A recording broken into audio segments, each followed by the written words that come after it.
오늘은 10월 4일 욥기 2장 1절부터 13절까지의 말씀입니다. 1절을 보게 되니까 또 비슷한 우리가 앞서 봤던 내용과 비슷한 내용들이 반복되어집니다.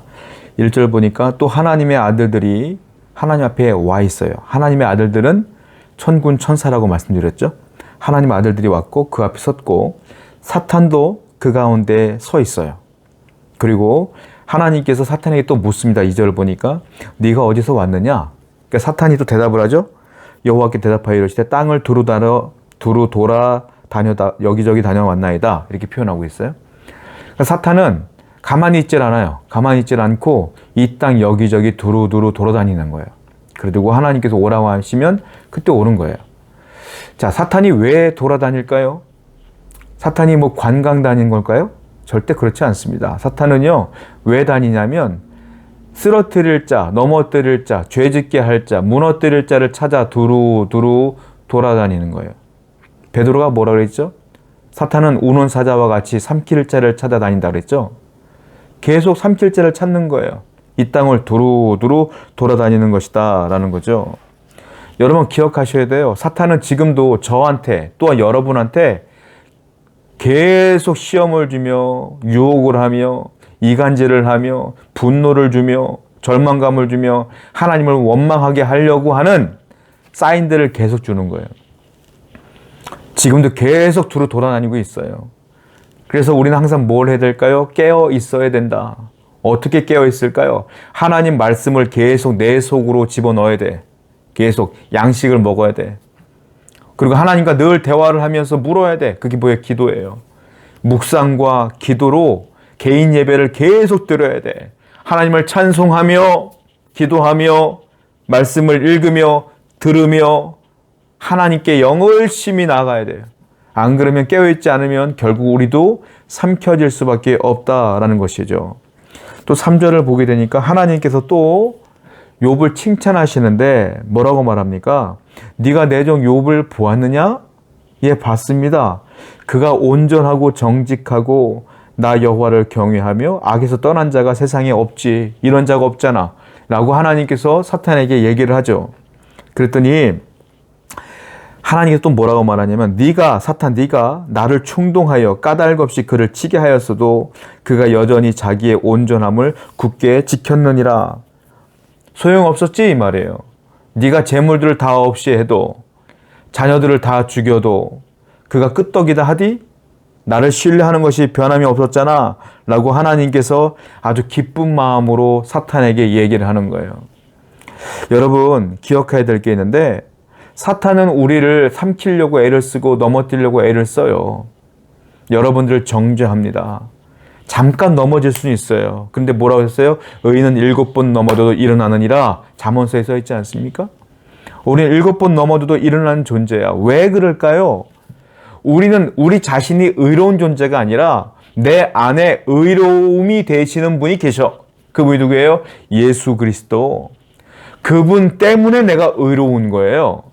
사탄은 예수 그리스도를 무너뜨릴 수 없어요. 이미 십자가상에서 예수님을 이겼는 줄 알았는데 3일 만에 부활하심으로 그 사탄의 머리를 깨뜨린 분이 예수님이에요. 이미 세상을 이겼노라 선포하신 분이 예수님이에요.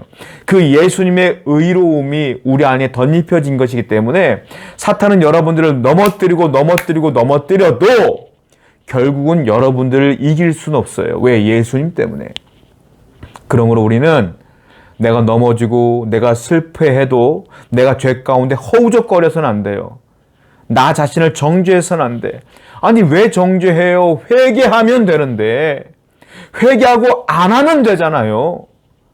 그러므로 반드시 여러분들은 승리할 겁니다. 그 사실을 분명히 인지하시고 하나님께 나갔으면 좋겠어요.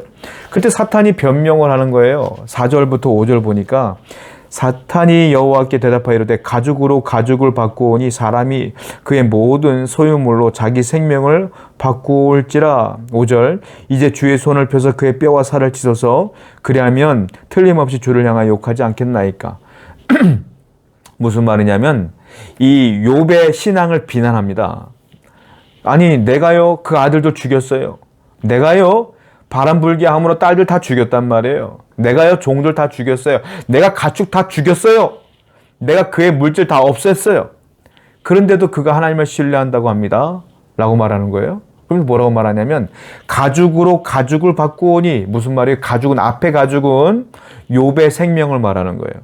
뒤에 가죽은 자녀들의 생명을 말하는 거예요. 즉 욥이 자기 살라고 자기 자녀들 다 죽였다 이 말이에요. 사탄이 이렇게 엉뚱한 얘기를 하고 지가 죽여놓고 이렇게 말하고 앉아 있어요. 그리고 뭐라고 말합니까? 사람이 그의 모든 소유물로 자기의 생명을 바꾸올지라.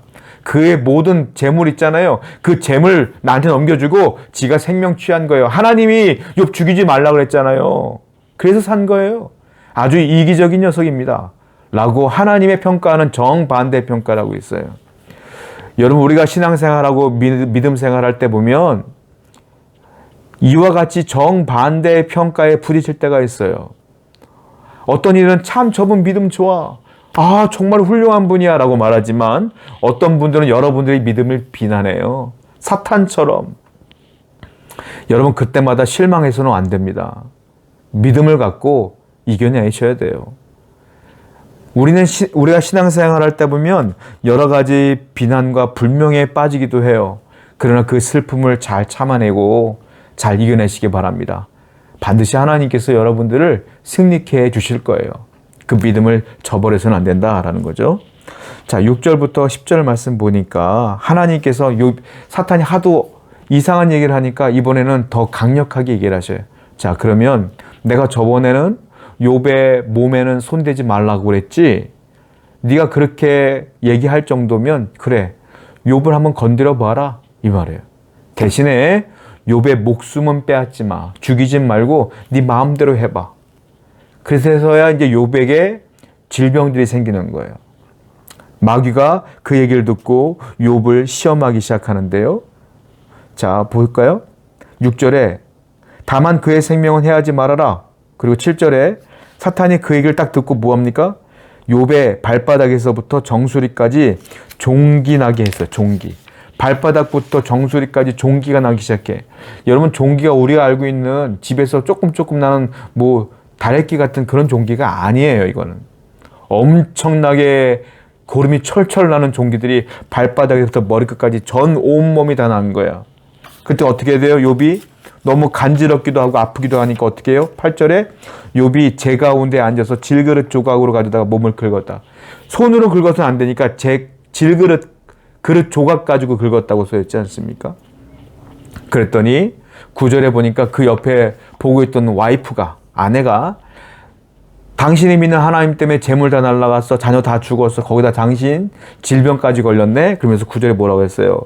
야, 하나님 욕하고 죽어버려! 하고 와이프가 소리를 지르는 거예요.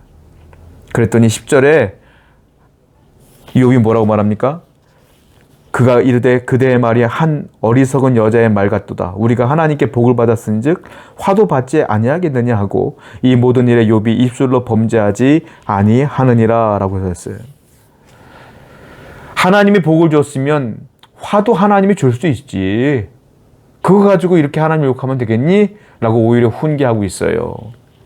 욥은요 입술로도 죄를 짓지 않았어요. 참 신앙인의 모습이에요. 참 신앙인의 모습은 뭐냐면 어떤 상황에서도요 입술로도 죄를 져서는 안 돼. 입술로도 하나님을 원망해서는 안 되는 거예요. 여러분들은 어떻습니까? 조금만 힘들면 하나님 때문에, 하나님은 왜 안 도와줘요? 하나님은 왜 그래요? 따져 묻지 않아요? 원망하지 않아요? 욥은 뭐라고 말해요? 복을 주신 이도 하나님이요, 내게 화를 주신 이도 하나님인데, 하나님 마음이지, 하나님이 주권 안에 있는 것이지 입술로도 죄를 짓지 않았어요. 많은 신앙인들이요 행동으로는 죄를 짓지 않는데 입술로는 큰 죄를 짓는 경우가 많아요. 그 죄가 뭐예요? 원망. 여러분들은 별거 아닌 것 같으죠? 하나님을 원망하는 거. 하나님을 원망하는 것 자체가 하나님의 존재를 부정하는 겁니다, 여러분. 그러니까 이스라엘 백성들이 출애굽할 때 하나님을 원망했을 때 하나님이 그렇게 싫어했잖아요, 그거를. 하나님의 은혜를 부정하는 거요. 하나님의 존재를 부정하는 거라고요. 하나님이 지금까지 날 인도하는 건 모든 것들을 부정하는 행위가 뭐냐면 원망하는 겁니다. 절대로 입술로 부정한 원망을 하지 마세요. 진짜 신앙인은 하나님 앞에 입술로도 부정한 말을 하지 않습니다. 두렵기 때문에, 여호와를 경외하기 때문에. 여러분들이 그렇게 입술로 죄를 짓게 되는 것은, 하나님을 쉽게 원망하는 것은 하나님을 우습게 여기기 때문에 그래요. 하나님을 경외한다면 그렇게 하나님을 원망할 수가 없는 겁니다. 기억하세요. 진짜 신앙인은 입술로도 하나님을 원망하는 게 아니에요. 11절부터 13절을 보니까 욥이 이렇게 고난을 당한다는 얘기를 듣고 친구 3명이 멀리서부터 찾아왔어요. 11절에 보니까 그 친구 이름이 나오는데, 첫 번째 대만 사람 엘리바스, 수아 사람 빌닷, 나아마 사람 소발. 엘리바스, 빌닷, 소발이 이 욥 앞에 나온 거예요. 그리고 멀리서 보니까 욥이 보여요. 근데 욥의 몰골이 우리가 알던 욥의 몰골이 아니야. 12절에 보니까 어떻게 해요? 눈을 들어 멀리 보매 그가 욥인 줄 알기 어렵게 되었으므로 그들이 일제히 소리질러 울며 각각 자기의 겉옷을 찢고 하늘을 향하여 티끌을 날려 자기 머리에 뿌리고. 이 말은 극한 슬픔을 표현하는 겁니다. 이 세 친구가 너무 슬픈 거예요. 그리고 13절에 보니까 밤낮 7일 동안 그와 함께 땅에 앉았으나 욥의 고통이 심함을 보므로 그에게 한마디도 말하는 자가 없더라. 7일 동안 밤낮으로 그 세 친구가 욥의 곁을 지켜줬어요. 그런데 욥의 친구 이 세 사람이 제일 잘한 게 오늘 13절 말씀이에요. 뭐예요? 한마디도 안 했어. 침묵으로 일관하며 그냥 옆에서 묵묵히 지켜주며 같이 울어주는 거야. 이게 제일 잘한 거예요. 나중에 이 욥의 세 친구들이 말하기 시작했을 때 그 말 때문에 욥이 상처를 크게 입습니다. 진짜 위로는 뭘까요? 말이 아니에요. 진짜 위로는 뭘까요? 침묵이에요. 근데 가만히 있으면 돼요? 아니에요. 옆에 같이 묵묵히 있어주며 친구가 울면 같이 울고 친구가 괴로우면 같이 괴로워하는 것. 이게 진짜 위로예요. 사랑하는 성도 여러분, 우리는 진정한 위로자가 되어야 되지 않겠습니까? 괴로움을 당하고 어려움을 당하는 분들이 있다면 우리 같이 울어주고 같이 동감해주고 같이 힘을 다하여 기도해주는 그런 존재가 되어야 되는 거죠. 기억하십시오. 사탄은 지금도 여러분들을 시험하고 무너뜨리려고 할 거예요. 그때마다 원망이 튀어나오지 않고 하나님만 바라보시는 여러분 되기를 축복합니다. 기도하겠습니다. 하나님, 오늘도 우리가 하나님을 원망하지 않으면 욥처럼 입술로 범죄하지 않는 자가 될 수 있도록 인도하여 주옵소서. 예수님의 이름으로 기도드렸습니다. 아멘.